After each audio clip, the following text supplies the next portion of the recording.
नमस्कार दोस्तों, स्वागत है आप सभी का कहानी के एक और नए एपिसोड में। तो चलिए शुरू करते हैं। आप लोगों को एक क्राइम इन्वेस्टिगेशन की एक बहुत ही शॉकिंग कहानी सुनाता हूँ, जिसे सुनकर आप सोचेंगे कि वाकई में क्रिमिनल जो हैं वो किस तरह से सोचते हैं और किसी अपराध को अंजाम देने के वक्त उनके दिमाग में क्या चल रहा होता है। यह 28 जनवरी की बात है। जगह है मध्य प्रदेश का शहडोल शहर। धनपुरी एक पुलिस स्टेशन है शहडोल शहर में। इसी धनपुरी में एक महिला पहुंचती है और पहुंचकर यह शिकायत करती है कि उनका 7 साल का छोटा सा बेटा घर से गायब है, लापता है। पुलिस पूछती है कि कब से लापता है, तो वो बताती है कि 26 जनवरी को वो घर से निकला था किसी के साथ, लेकिन उसके बाद वो नहीं मिला। महिला ने बताया कि उन्होंने अपने तौर पर बच्चे को ढूंढने की काफ़ी कोशिश की, नाते रिश्तेदारों में पता किया, आसपास के लोगों से पूछा कि वो जो बेस्ट कर सकते थे। बच्चा इतना छोटा बच्चा, उसके पास तो मोबाइल भी नहीं होगा, तो किसी और तरीके से उसको ट्रैक भी नहीं किया जा सकता था। तो महिला बहुत परेशान थी और उसने अपने पुलिस को सारी बातें बताई। पुलिस ने कहा कि ठीक है, आप अपने तौर पर ढूंढने की कोशिश कीजिए, अपनी कोशिश आप जारी रखिए, हम भी ढूंढते हैं, पता करते हैं। और पुलिस जो है उस बच्चे की तलाश करने में लगती है। आमतौर पर इतने छोटे बच्चे की गुमशुदगी जो है वो घर से भागने या एम्प्लॉयमेंट का मामला नहीं होता कि कोई अपनी मर्जी से कहीं चला गया हो, या मतलब कोई लव अफेयर जैसी बात बिल्कुल नहीं है। इतने छोटे बच्चे के साथ तो जाहिर है अगर वो गायब हुआ है तो किसी ने उसे गायब किया है। पुलिस के लिए यह भी एक बहुत बड़ी चिंता का विषय था और पुलिस की कई अलग अलग टीमें इस मामले को ट्रैक करने में लगी थी। इतने में 30 जनवरी को इस मामले में एक बहुत ही मेजर ट्विस्ट आया। हुआ यूँ कि धनपुरी में ही कुछ ऐसा इलाका है, कुछ ऐसे कोयले के खदान है जो अबेंडेंड है, यानी जिसमें अब खुदाई नहीं होती। बिल्कुल उसको पूरी तरह से एक्सप्लॉयटमेंट करके उसको लोगों ने छोड़ दिया है। और अक्सर ऐसे कैरेज, ऐसी खदानों में काफ़ी सारा पानी जमा हो जाता है, क्योंकि लोग खुदाई करके जब मिट्टी, पत्थर या कोई भी खनिज निकालते हैं तो वहाँ एक बड़ा सा पिट बन जाता है, उसमें पानी जमा हो जाता है। तो धनपुरी में भी एक ऐसे ही पुराने कोयले के खदान में तालाब नुमा एक जगह है जिसमें बहुत सारा पानी है, और इस पानी में लोगों ने 30 जनवरी को एक बच्चे की लाश पानी में तैरती हुई लोगों को दिखती है। लोग इसको लेकर फ़ौरन पुलिस को इन्फॉर्म करते हैं और पुलिस की टीम मौके पर पहुंचती है। बच्चे की लाश काफ़ी ख़राब हो चुकी थी। उसे देखकर लगता था कि कम से कम 4 से 5 दिन उस बच्चे को यहाँ डूबे हुए या पानी में उसकी डेड बॉडी को पड़े हुए हो गए हैं।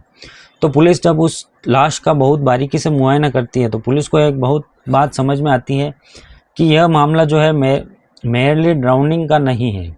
सिर्फ डूबकर बच्चे की मौत नहीं हुई है, बल्कि बच्चे को मारा गया है, क्योंकि कुछ इस तरह के मार्क्स बॉडी पर पुलिस के ऊपरी तौर पर ही नज़र आ जाते हैं, जिन्हें देखकर पुलिस का शक होता है कि बच्चे की हत्या की गई है।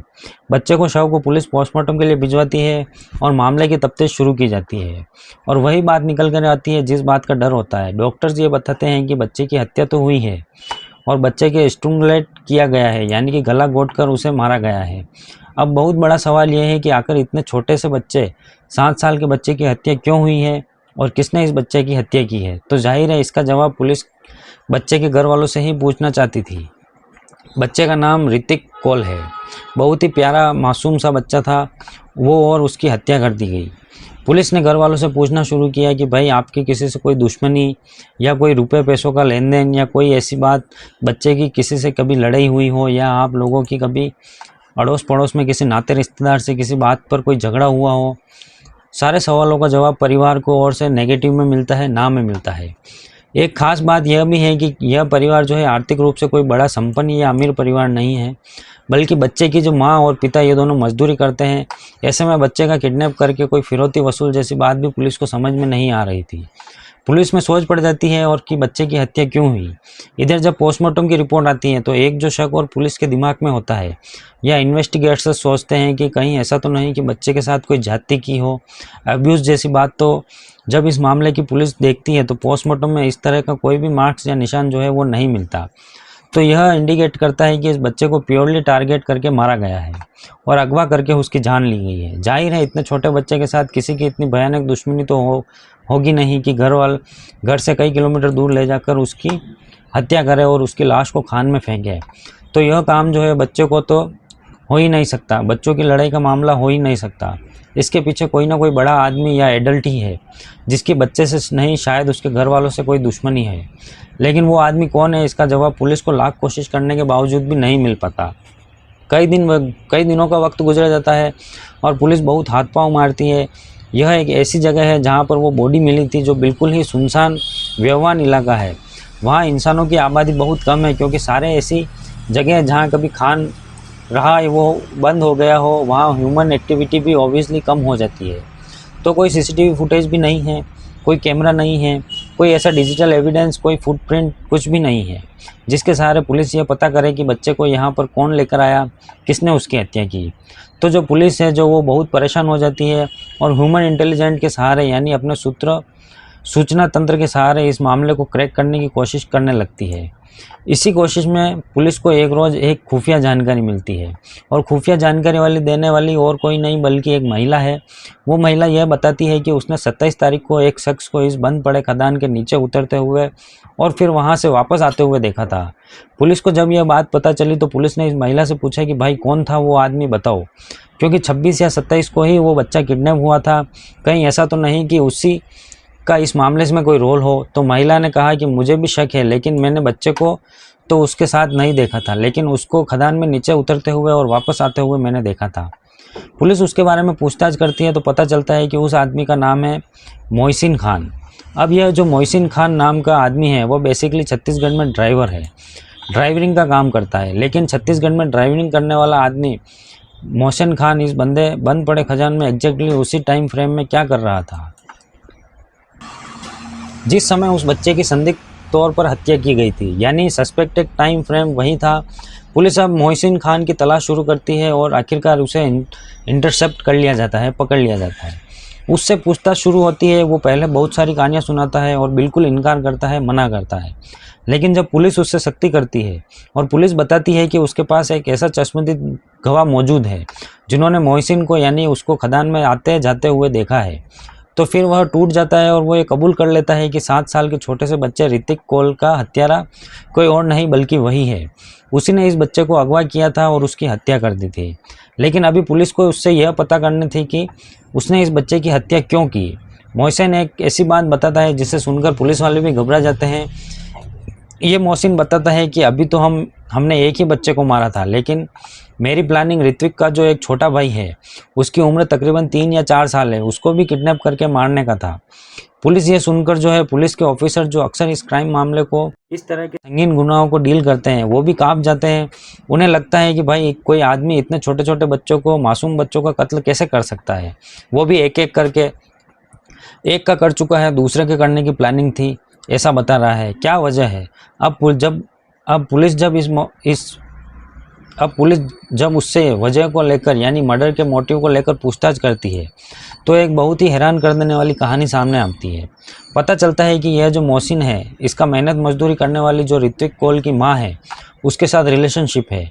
यानी ऋतिक कोल की माँ जाहिर है वो 2 बच्चे हैं तो पति भी है, पति के होते हुए भी मोहसिन के साथ रिलेशनशिप में थी और लंबे समय से यह रिलेशनशिप पति के जानकारी के बगैर चल रहा था। इस बीच मोहसिन उस महिला को लेकर कुछ इतना पॉजिटिव हो गया कि उसने महिला पर दबाव बनाना शुरू किया कि मेरे साथ शादी कर लो, अपने पति को छोड़ दो और मेरे साथ चलो। उसकी माँ ने एक ऐसी बात कही, बच्चे की माँ ने, जिससे उसके बच्चे के कत्ल की अनजाने में पूरी कहानी तैयार कर दी, उसका पूरा प्लॉट तैयार कर दिया। महिला ने यह कहा कि मैं अपने पति को तो छोड़ दूंगी, लेकिन मैं अपने छोटे छोटे बच्चों को छोड़कर तुम्हारे साथ कहीं नहीं जा सकती और हमारा जो रिलेशनशिप चल रहा है वो ऐसे ही चलेगा। तुम मुझे पूरी तरह पाने या मेरे साथ घर बसाने का सपना मत देखो। मोहसिन जो है वो बड़ा इंसिस्टेंट करता है रहा, कई दिनों तक उसको डराया धमकाया, लेकिन बच्ची की माँ जो है वो टस से मस नहीं हुई और हर बार वह यही जवाब देती कि मैं अपने बच्चों को छोड़कर कहीं नहीं जाऊंगी।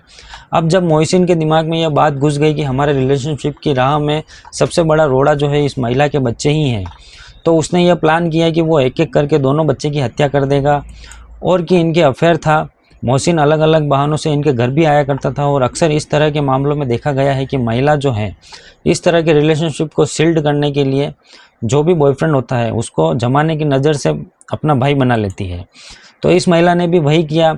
इस महिला ने बच्चों को यह कहा कि तुम्हारे मामा हैं।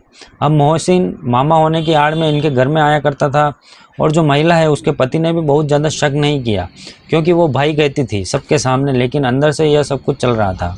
अब मोहसिन के दिमाग में एक बात घुस गई कि उसे किसी भी हाल में इन बच्चों को रास्ते से हटाना है, तभी वो इस महिला को पाएगा। और फिर प्लानिंग के तहत उसने 26 जनवरी को धोखे से इस छोटे से बच्चे को ऋत्विक को अगवा किया, क्योंकि वो मामा बना हुआ था, घर आता था, बच्चों को जानता था। तो उस दिन उसने बच्चे को घुमाने का झांसा दिया और घर वालों की जानकारी के बगैर वो उसको किडनैप करके अपने साथ लेकर गया। और इसके बाद उसने 26 और 27 तारीख के दरमियान उस बच्चे की उसी सुनसान खदान के पास धनपुरी में गला घोंटकर हत्या की और उस हत्या करने के बाद उसकी लाश को खदान के गहरे पानी में फेंक दिया। इत्तेफाक से जब वो इस वारदात को अंजाम दे रहा था या देकर आ रहा था, या हो सकता है वापस चेक करने गया हो कि बॉडी पानी में प्रोबेबली सबमर्ज हुई या नहीं, डूबी या नहीं, उसको यह सब करते हुए एक महिला ने देख लिया था और यह महिला रैंडमली वहाँ से गुजर रही थी और उसने यह देखा। अब शहडोल की यह बात है, छोटे शहरों में लोग एक दूसरे को आमतौर पर पहचानते हैं क्योंकि आबादी की डेस्टिनी बहुत ज़्यादा नहीं होती जिस तरह से मेट्रोपॉलिटन में होता है। दिल्ली या हमारे आस पड़ोस में एक दो घरों के बाद जो है वो इंसान एक दूसरे को पहचानते नहीं। उसकी वजह यह है कि इतने सारे लोग हैं कि किस किस को पहचाने। बगल वाली गली में भी कोई किसी को नहीं पहचानता, सवाल ही नहीं उठता क्योंकि गली में जाने की फुर्सत भी नहीं है। लेकिन छोटे शहरों में मामला दूसरा होता है।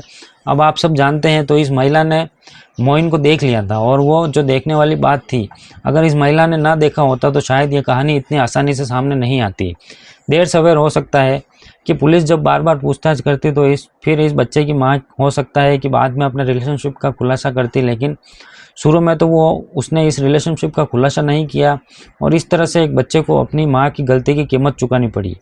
वो गलती जो माँ ने एक तो रिश्ते की मर्यादा तोड़कर की और उसके बाद बच्चों से वो प्यार भी जताती थी और कहती थी कि यही बच्चे जो हैं इनकी वजह से मैं तुम्हारे साथ नहीं जा पा रही हूँ। तो जाने अनजाने उसे एक प्रोबेबल क्रिमिनल को एक टिप दे दिया, एक हिंट दे दिया कि अगर बच्चे की हत्या हो जाए तो वो चली जाए। मतलब ऑब्वियसली वो इस कॉन्स्पिरेसी में अब तक की छानबीन के मुताबिक शामिल तो नहीं है, लेकिन ऑन गोइंग अगर उसने इन्वेस्टिगेशन ज़रूर कर दिया था। तो ये थी पूरी कहानी और ये था पूरा इन्वेस्टिगेशन। इस पूरे घटनाक्रम पर आप क्या सोचते हैं प्लीज़ हमें कमेंट करके ज़रूर बताइएगा। हम मिलते हैं किसी नई कहानी के साथ, तब तक के लिए बाय।